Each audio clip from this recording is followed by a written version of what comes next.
mean, if they can't get it done this week, then there's no hope for them. Welcome to PPTV, and it's your boy, the Black Mamba. And today is September the 26th, episode number 14. And guys, we got another week of fantasy under our belts. Fantasy season hasn't been good to me, to say the least, to this point this year. This weekend, my fantasy team had the best performance offensively, the most points that I put up this whole year, and we still took a hot L. We got beat by over 40 points, and I guess you could say my team was the Denver Broncos of fantasy football this week because the game wasn't even close. So this week, just kind of wanted to jump into Waiver Wire. It actually is a pretty slow week as far as not any really hot pickups out there that I can see. So I just want to kind of breeze through pickups in case you guys have some needs at certain positions that you can go out and kind of scoop these players up. As for myself, I'm just going to make one speculative play this week. It may or may not pan out, but I think it's a good play for if it does. And if it doesn't, I'm not spending a whole lot to get the player. So let's jump right into it. This weekend, Mike Williams, the receiver with the Chargers, he tore his ACL, so he's out for the season. So for any of you guys who have him, you definitely want to go out and pick up these two receivers off the Chargers. One, Josh Palmer, and two, Quentin Johnson. Either or. Actually, it depends on your needs. If you are not deep at your receiver position, I would definitely get Palmer. I think he's the safer bet. Last week he ran a route on every drop back after Williams got hurt. If you can kind of play the board and you want to go with upside, then Quentin Johnson is your guy. If you're deep at receiver, I think that as the season goes on, he has more upside than Palmer. So it really depends on what your need is for a receiver, but you definitely want to get one or both of those players if possible. The next player you should have on your list is Tank Dell, wide receiver with Houston. Throughout the first 3 weeks, he's led the team in targets 2 out of those 3 weeks, and he's also caught 70% of his targets. And according to Pro Football Focus, he ranks 6th on balls thrown his way amongst the 86 receivers who have seen 10 targets thrown to them. So Tank Dell is definitely somebody, if he's in your waivers, you definitely want to go out there and try to pick him up. Those were the receivers that I kind of had on my spotlight. If you're hurting at quarterback, I have 2 quarterbacks that are like short-term fixes.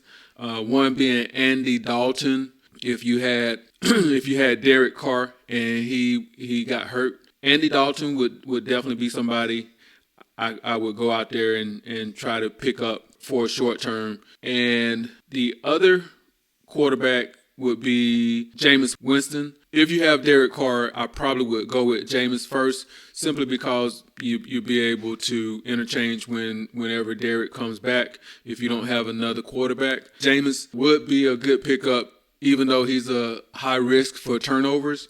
He's also a high risk to throw for a lot of yards as well. So it's a boom or bust with him, but definitely those are 2 quarterbacks that could be on your radar to pick up this week. And for players that if you just have room and have spots on your bench that I would go out and pick up, the first player is Rashee Rice with the Kansas City Chiefs. Last week he had 5 catches on 7 targets for 59 yards.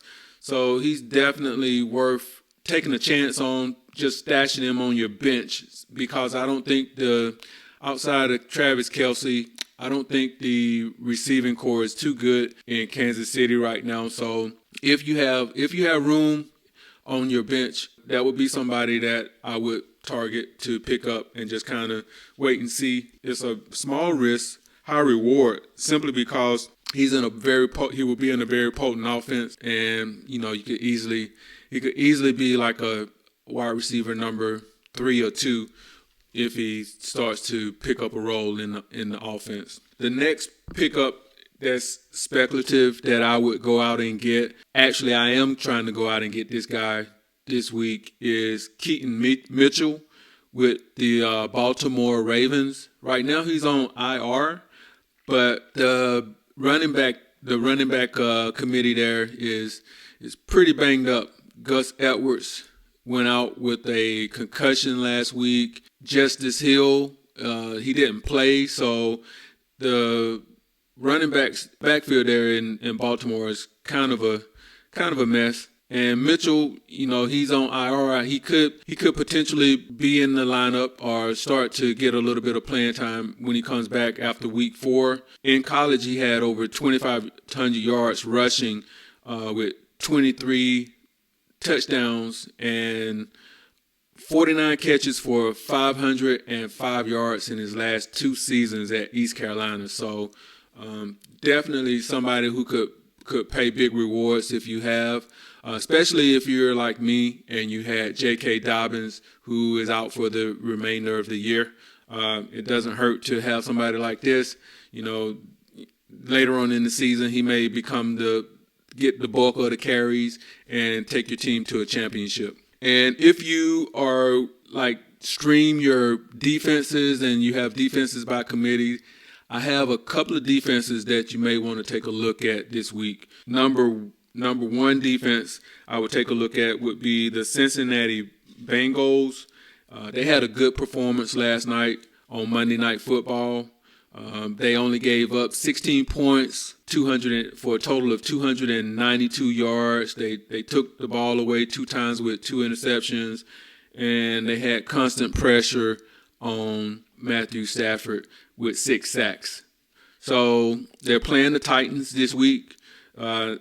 Last week, the Titans only managed 3 points and 94 total yards. So I think that's a good matchup for the Bengals this week. If you need a defense, I would definitely go out and try to scoop them. Another defense I would try to get is the Tampa Bay Buccaneers. They played the New Orleans Saints this week, and the last time famous Jameis Winston started a season, he led the league in interceptions. And last year, he threw 5 interceptions in just 3 games before losing his job to Andy Dalton. So, like I say, Jameis Winston, he can be a turnover machine. So you can kind of expect to get a few turnovers if you play your defense against him, which is why I would go out and get Tampa Bay as well. Another defense to look at this week, and guys, I know this is scary, but the Denver Broncos would be a defense that I would go out and get. They're playing the worst offense in the league in the Chicago Bears. So, if they can't get it done this week, then there's no hope for them. So I think they would be a good play as well. And with that being said, that recaps my week for waiver wire pickups. I hope your team is doing well. I hope some of these pickups that I'm giving you are bringing value to your team. And if so, spike that like, comment, and subscribe. And it's your boy, the Black Mamba, out.